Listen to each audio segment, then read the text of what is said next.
All right, 2020 is the year I finally decided to get serious about advertising with Amazon. After putting in over $700 into the effort over 2 months, what were the results? Stay tuned.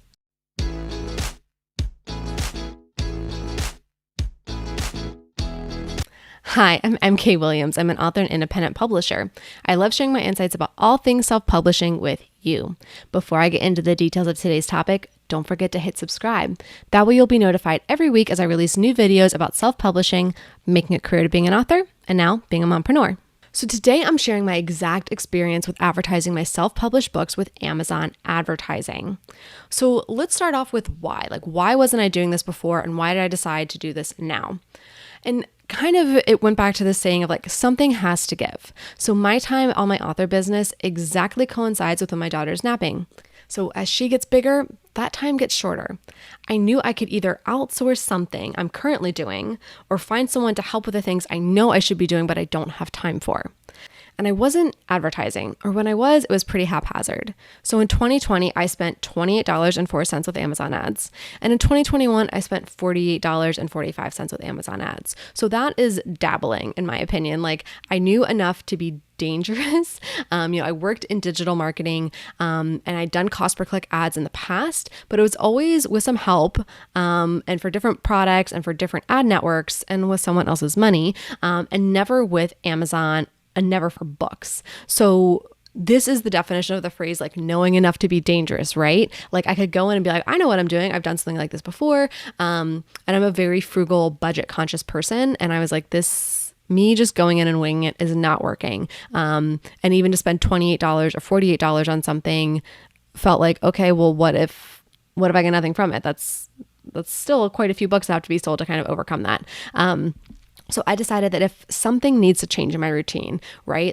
If what got me here won't get me there is my mindset, then I can have a professional run my ads, right? And it's something if they can handle it better for me and I can fully hand over the reins, right? It's not something I have to go in or constantly tell them about new things. If I learn the ins and outs of ads, I would still have to manage it, right? So I didn't have time for that. I thought if I'm going to do this, I'm going to do it right. I'm going to go ahead and hire somebody. I could take a course for hundreds of dollars and learn through my own mistakes and spend a lot of money doing that, or I can hire a pro and then I don't have to spend time learning it. So that was the thought process there. Now, how did I get started with this? Now that I made the decision, where did I start? So I decided to find someone through Reedsy. Now, my personal network is full of people who can do cost per click ads, again, having worked in digital advertising. And some people are helping sellers on Amazon with their product listings. But I needed someone who knew books specifically. And to be honest, I didn't want to have to deal with that murky part of paying a friend for work and then something goes wrong, issues pop up, and then you lose a friend. So I was like, that's a little too messy. So I knew I wanted to go with Reedsy because those are people who work specifically with books. They know indie authors, they know the space. So I was like, okay, Reedsy is where I'm going to go. They had a lot of really great options for people posting that they could do paid ads for books on Amazon, on BookBub, on Facebook, etc. And the person I ended up working with could have done on all those platforms. We decided to do a pilot on just Amazon. Now I reached out to somebody who had really great reviews. We connected over the messaging app that's built into Reedsy. We also set up a call to go over my goals, potential trial period, what we could work on if that went well. So we agreed to a fixed cost 2-month trial. So one fee for his time. Now I still had to pay for the ads, but it was just one fee for his time. So whether he spent a couple hours on it or multiple hours on it, he got the same amount, but it was obviously known he had every incentive for this to work well, because if it did, then I would continue to work with him on a basis where he got a flat fee up front for setup and then a percentage of sales after that. So he had every incentive to want to see this go right. And that was something that we both wanted to make sure this would work. Now, in our conversation, we decided to run ads for my Author Your Ambition book, specifically self-publishing for the first-time author and going wide. Now, I launched going wide in late 2021, and I had very solid sales every day for my Author Your Ambition books, probably from mid-October 2021 through mid-February when this trial mid-February 2022 when this trial started, I would get, single book sales as well as series sales. And I would see that like there's 4 books in the series, and I would see my sales in like multiples of 4. Or when you look on the KDP dashboard, it would be like those 4 books over and over and over. So I knew that they were selling well organically. And I thought, okay, like if I want to give these books a little bit of a boost, maybe ads can help with that.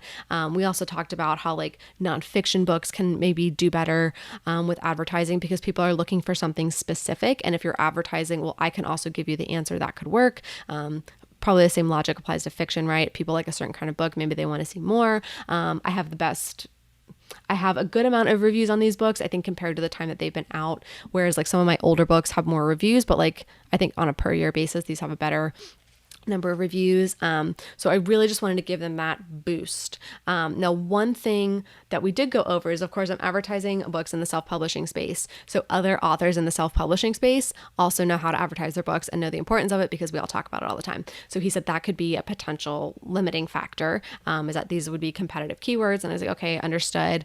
And one thing that I really liked about working with this person is that they did have good communication, and they were very upfront that they couldn't make any like empty promises, right? And I think that is super important, that, we said we would work together, we would optimize based on the data. But he was very clear. He's like, I can't guarantee success. Like ads can get people to your books page. He's like, but I can't guarantee that they're going to click and buy. He's like, that's on you to make sure your cover is there and your description's optimized and all those other things. So we were like, okay, that's really good. And so I think that's important for you to take away, that if you are interviewing somebody to manage your ads or really do any marketing for you, if they are making guarantees or promises, like that is a red flag in my opinion, because they can't promise what another consumer is going to do. And so that is one thing I actually really liked, is that he had really good mindset on advertising, and really understanding it. So we signed the contract through Reedsy. Now they handled all the payments, and took their own fee as well. So it was 50% up front and 50% at the end of the service, right? So that was really nice. And it was really easy to grant access to this professional through my Amazon ads platform. So we didn't have to exchange passwords. It was just like granting them access on their side. And then when I got my invoices from Amazon each month, it would say like these were initiated by this person. So that was super helpful. Okay, now what happened once we got started? Okay, so now, as I said, the reason why I picked to advertise going wide and self-publishing for the first-time author is that they were selling really well organically, not just those individual books, but then I would see full series sales as well. And I really thought the ads would help to enhance what I was already seeing organically. Well, whatever organic juice was going for these books completely dropped off once the ads started. Like my sales just disappeared overnight, which was very, very scary, right? They would just consistently see sales every day, and then it just nothing, was really scary. And like the person I worked with for the ads, thankfully talked me off the ledge, and we stayed the course, which was good. There was, I would say, about like 6 weeks into this 8-week trial, we did see a bit of a sales surge where things were back to like what I would see daily before we started the ads. And it was exciting. And I was like, okay, like maybe we'll get back onto this groove, and then we can like even enhance it further. And that just wasn't the case. And I think there's a few factors with that. So like 1 month in, Amazon announced that traditionally published authors could start advertising. So I think that just was a flood of people in the system. And so the only sales I was seeing during the time period for these books, obviously my other books were still selling, but we were specifically looking at my Author Your Ambition books. My fiction books were doing fine, comparatively. But during the time of these ads, like the only books that were being sold were ones that were attributed back to ads. So again, all those organic sales just disappeared overnight. It was really frustrating just to see that like it was so consistent, like things just dropped off, which was really disheartening. So what was the total cost here? Okay, so for the 2-month trial, for this professional, so I paid $300 for his time and his services, so that was $150 per month because it was a 2-month trial. Now I did have to pay in euros because this person was based out of Europe, so the final amount I paid in USD. So there was a bit of a savings, but then I had like a foreign transaction fee I had to pay for that, and then there was the Reedsy fee as well. So I paid 291 euros and 50 euro cents to this professional. I paid 26 €26.50 to Reedsy. And that all translated to a total of $323.03. So $323, like that's pretty hefty, but also for 2 months, like, okay, that's reasonable. The ad spend was $396.79. So that's almost $400. Yeah, just in the ad spend.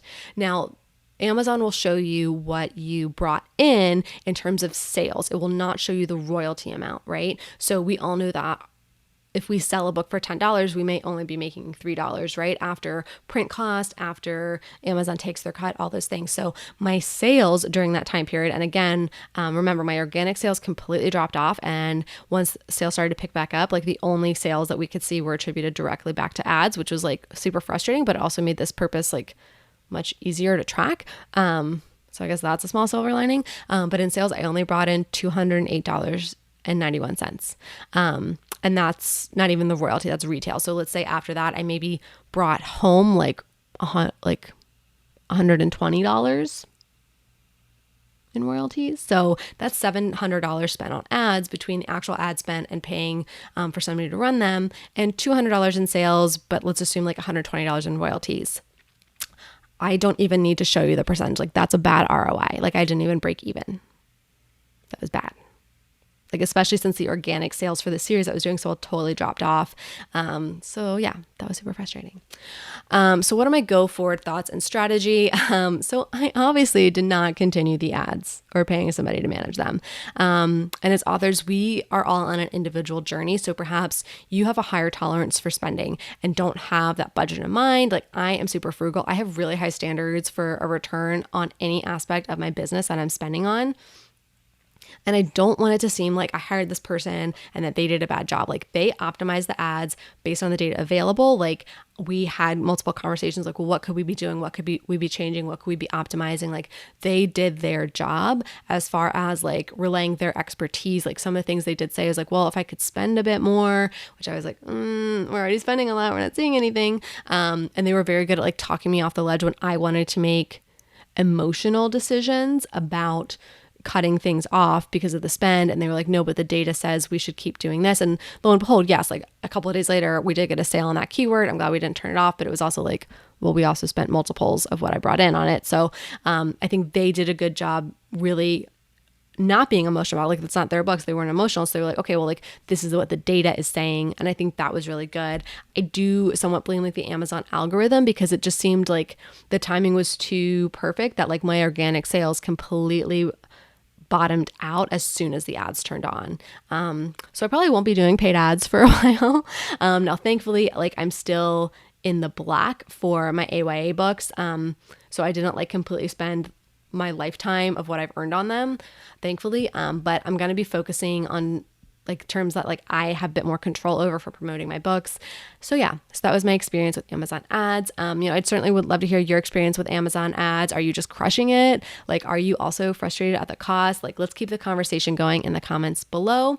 And if you want to check out any professionals on Reedsy, I do have an affiliate link below. Again, like this person was very professional. They knew what they were doing. Like, I think it was just my budget and some of the other external factors that I mentioned that were kind of limiting in this situation. But there's also people on there who can do cover design and editing and lots of other features. So definitely check that out.